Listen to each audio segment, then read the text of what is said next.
Hello नमस्ते, welcome और welcome back to the educational channel of botany Adda में आप सभी का स्वागत है। सो गाइज, आज मैं आपको किण्वन यानी फर्मेंटेशन टॉपिक बताऊंगी। काफ़ी ज़्यादा इंपॉर्टेंट है आपके एग्ज़ाम के व्यू से यदि देखा जाए तो। सबसे पहले मैं आपको किण्वन यानी फर्मेंटेशन की प्रोसेस बताऊंगी कैसे होती है।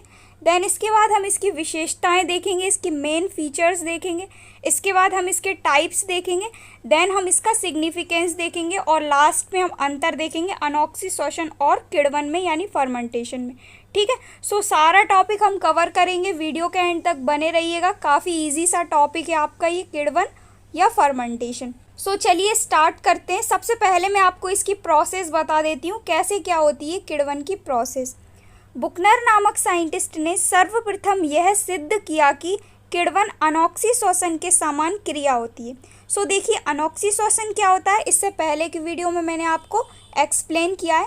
अनॉक्सी श्वसन वे श्वसन होता है जो कि ऑक्सीजन के एब्सेंस में होता है, उसे अनॉक्सी श्वसन कहते हैं। और जो किण्वन की प्रोसेस है इसमें भी ऑक्सीजन की आवश्यकता नहीं होती है, ये भी ऑक्सीजन की अनुपस्थिति में होती है। इसीलिए कहा गया है कि किण्वन अनॉक्सी श्वसन के समान ही प्रक्रिया होती है। इसमें जीवित सेल्स की आवश्यकता नहीं होती है। यह क्रिया कुछ जीवाणुओं व कवकों के द्वारा बाह्य माध्यम में कराई जाती है, जिसमें जटिल कार्बनिक पदार्थ सरल कार्बनिक पदार्थ में टूट जाते हैं। सो जो किण्वन की प्रोसेस है, फर्मेंटेशन की जो प्रोसेस है, वो हमेशा जीवाणुओं और कवकों के प्रेजेंस में होती है। यानी जब भी किण्वन की प्रोसेस होगी तो जीवाणु और कवक की उपस्थिति में ही होगी, तभी ये किण्वन की प्रोसेस कंप्लीट होती है और जटिल कार्बनिक पदार्थ जो होते हैं वो सरल पदार्थों में टूट जाते हैं। साथ ही किण्वन की प्रोसेस में जीवित सेल्स की आवश्यकता नहीं होती है।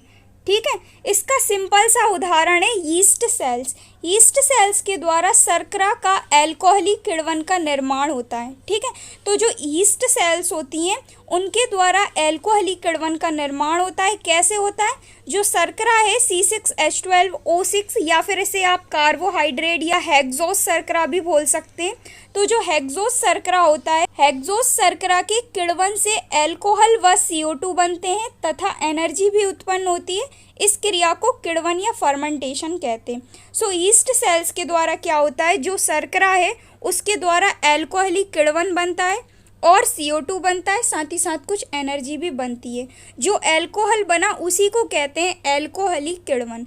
आगे हम जब इसके टाइप्स देखेंगे उसमें आपको पता चलेगा कि ये जो अल्कोहली किण्वन है ये क्या होता है। ठीक है, तो इस टाइप की जो प्रोसेस होती है इसे ही कहते हैं किण्वन यानी फर्मेंटेशन की प्रोसेस। सिंपली क्या होता है, ये जो प्रोसेस है इसमें जीवाणु और कवक की आवश्यकता होती है। ये ऑक्सीजन के एब्सेंस में होती है, यानी ऑक्सीजन की इसमें आवश्यकता नहीं होती है। और जो यीस्ट सेल्स होती हैं उनके द्वारा अल्कोहली किण्वन का निर्माण होता है। साथ ही साथ इस प्रोसेस में जो जीवित कोशिकाएं होती हैं उनकी आवश्यकता नहीं होती है और जटिल कार्बनिक पदार्थ सरल पदार्थों में टूट जाते हैं। ठीक है, इसका ये सिंपल सा इक्वेशन है C6H12O6 जो कि आपका हेक्सोस शर्करा है, इससे आपका अल्कोहल का निर्माण हो जाता है 2C2H5OH जो कि आपका अल्कोहल होता है। साथ ही साथ कार्बन डाइऑक्साइड के मॉलिक्यूल भी बनते हैं और एनर्जी भी बनती है। मैंने आपको ये इक्वेशन गाइज अनॉक्सी श्वसन में भी बताया था। यही इक्वेशन होती है आपके अनॉक्सी श्वसन में, जो कि ऑक्सीजन के एब्सेंस में होती है और अल्कोहल का निर्माण होता है, साथ ही साथ कुछ एनर्जी भी बनती है।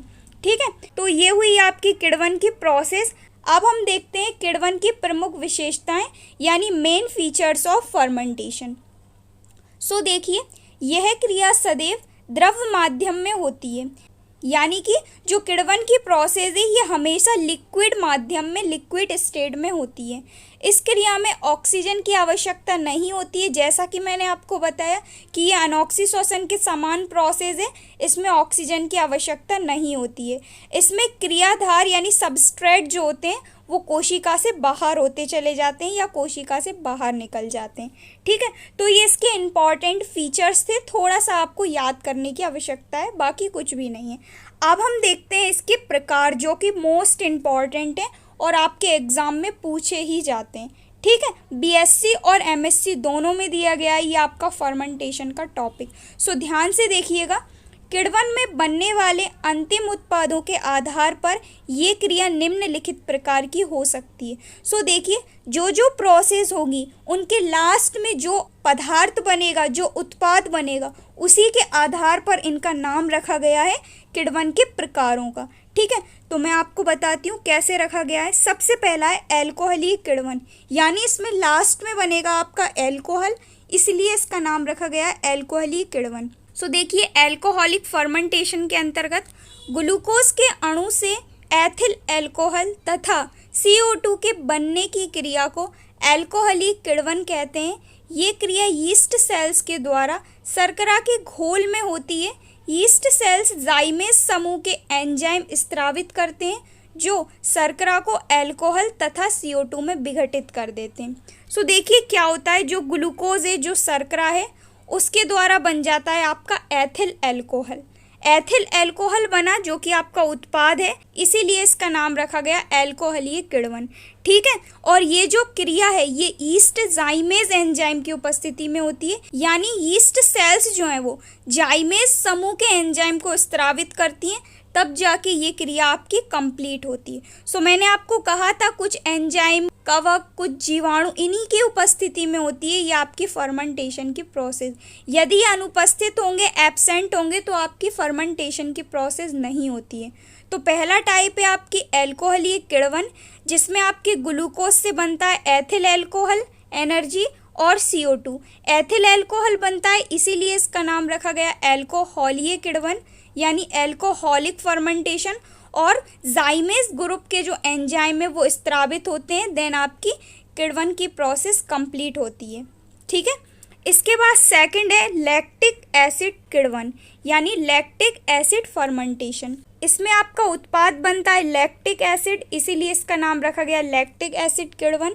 इस किण्वन की क्रिया में शर्करा से लैक्टिक एसिड बनता है।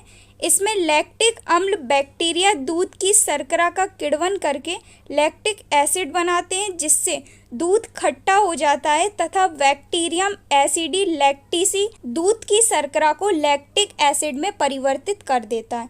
सो देखिए, सिंपल सी प्रोसेस है। इसमें क्या हो रहा है, जो आपका हेक्सोस शर्करा है, ग्लूकोज है, वो बैक्टीरियम एसिडी लैक्टिसी बैक्टीरिया की उपस्थिति में लैक्टिक एसिड का फॉर्मेशन कर देता है। ठीक है, और जो आपका ये बैक्टीरिया है, जब ये वर्क करता है तो आपका लैक्टिक एसिड का निर्माण हो जाता है। ठीक है, जिससे दूध भी खट्टा हो जाता है और दूध की शर्करा को लैक्टिक एसिड में भी परिवर्तित कर देता है। कौन?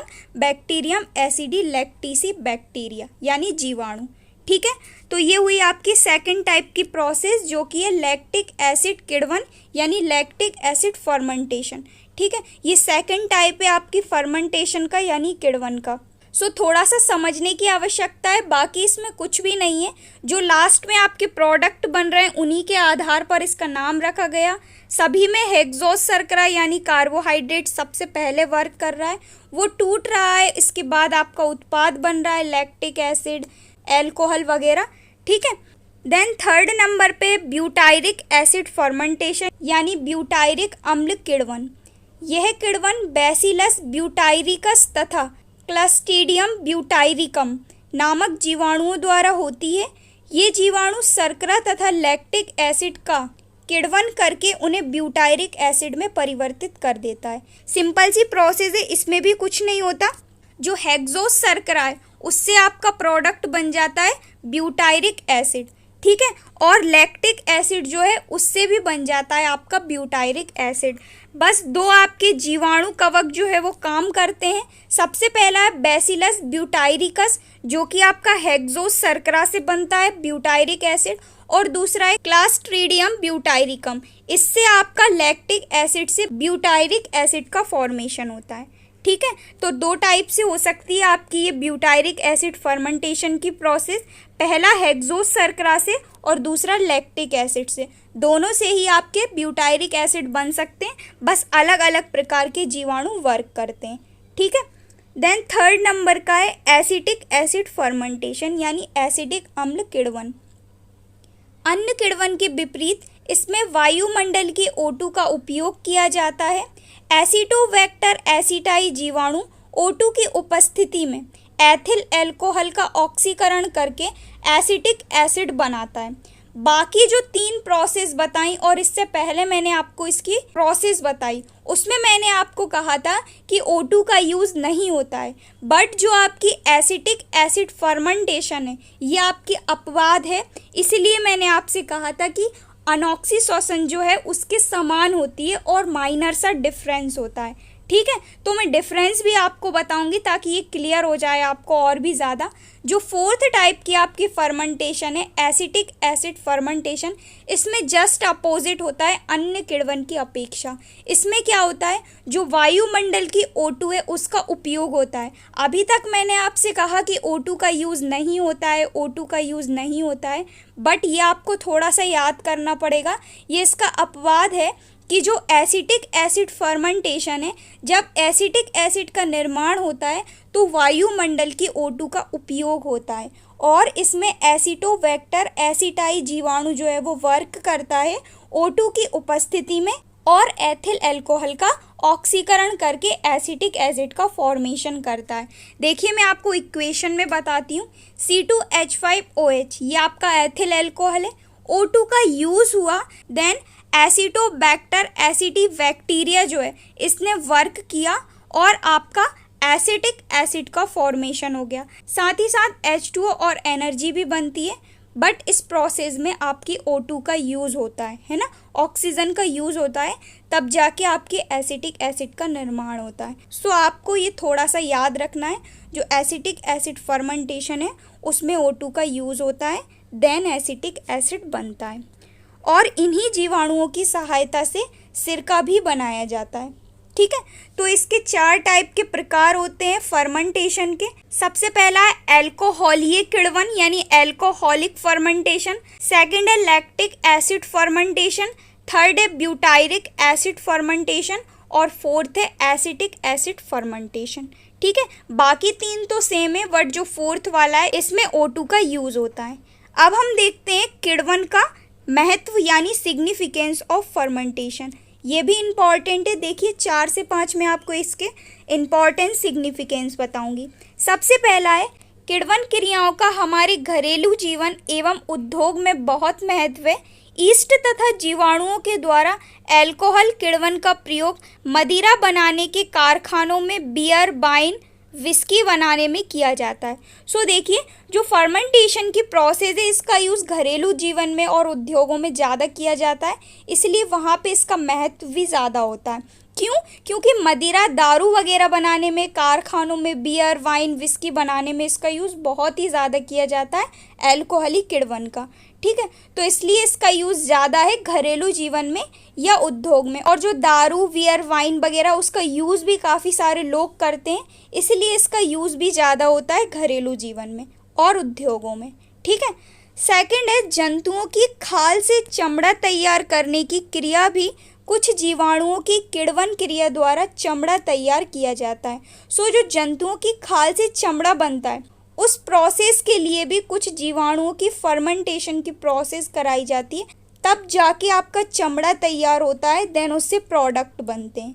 ठीक है, थर्ड नंबर का है दूध से संबंधित अनेक पदार्थ जैसे पनीर, मक्खन, मट्ठा इत्यादि का निर्माण भी जीवाणुओं की किण्वन क्रिया के द्वारा होता है। दूध से संबंधित जो पदार्थ बनते हैं लाइक पनीर, मक्खन वगैरह, उनका निर्माण भी जीवाणुओं की किण्वन क्रिया के द्वारा होता है। ठीक है, देन फोर्थ है एसिटिक एसिड का जीवाणु एथिल अल्कोहल को सिरके में बदल देता है। जो एसिटिक एसिड मैंने 4th टाइप बताया आपको फर्मेंटेशन का, उसका जो जीवाणु है वो एथिल अल्कोहल को सिरके में बदल देता है। ठीक है, देन इसके बाद 5th है अनेक जीवाणु किण्वन क्रिया के द्वारा भोज्य पदार्थों को नष्ट कर देते हैं अथवा उनको खाने योग्य नहीं रहने देते हैं। इसका बेस्ट एग्जाम्पल है ब्रेड। गाइस ब्रेड को आप कुछ समय के लिए खुला छोड़ देते हैं तो उसमें फर्मेंटेशन की प्रोसेस होती है और उसमें फफूंद लग जाती है, जिस कारण से ब्रेड खराब हो जाती है और वो खाने योग्य नहीं रह जाती है। इसलिए कहा गया है कि अनेक प्रकार के जो जीवाणु होते हैं वो हार्मफुल होते हैं और किण्वन क्रिया के द्वारा भोज्य पदार्थों को नष्ट कर देते हैं, उन्हें खाने योग्य नहीं रहने देते। ठीक है, अब मैं आपको बताती हूँ लास्ट में किण्वन और अनॉक्सी श्वसन में अंतर। माइनर सा अंतर है लेकिन काफ़ी ज़्यादा इम्पॉर्टेंट है। सो देखिए, सबसे पहले मैं आपको किण्वन बताऊंगी, देन अनॉक्सी श्वसन बताऊंगी। ठीक है, अनॉक्सी श्वसन यानी एनाएरोबिक रेस्पिरेशन। सो सबसे पहले जो फर्मेंटेशन की प्रोसेस है ये जीवित सेल्स के बाहर द्रव्य माध्यम में होती है, जबकि अनॉक्सी श्वसन यानी एनाएरोबिक रेस्पिरेशन की जो प्रोसेस है ये जीवित सेल्स के अंदर होती है। ठीक है, देन सेकंड है, इस क्रिया में सूक्ष्म जीवों की उपस्थिति होती है, जबकि अनॉक्सी श्वसन में सूक्ष्म जीवों की अनुपस्थिति होती है। बहुत ही ज़्यादा इम्पॉर्टेंट है, जो फर्मेंटेशन है उसमें सूक्ष्म जीवों की आवश्यकता होती ही है।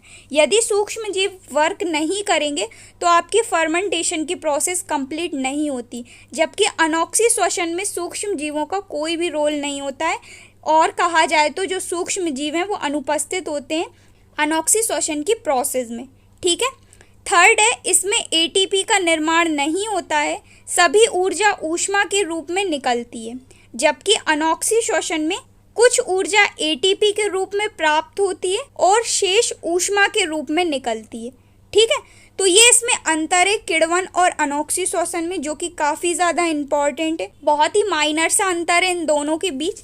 ठीक है, सो ये जो टॉपिक है आपका फर्मेंटेशन का कंप्लीट हो गया है गाइस। काफ़ी ज़्यादा पूछा जाता है आपके एग्ज़ाम में, पूरा नोट्स मैंने आपको दे दिया है। सो आपको पर्टिकुलर तरीके से इसका नोट्स बनाना है। कोई भी डाउट हो आप मुझे नीचे कमेंट कर सकते हैं, मैं रिप्लाई ज़रूर करूँगी। सो मिलते हैं नेक्स्ट वीडियो में न्यू टॉपिक के साथ। गाइस वीडियो को लाइक और चैनल को सब्सक्राइब करना ना भूलें। Thank you so much for watching, keep on learning.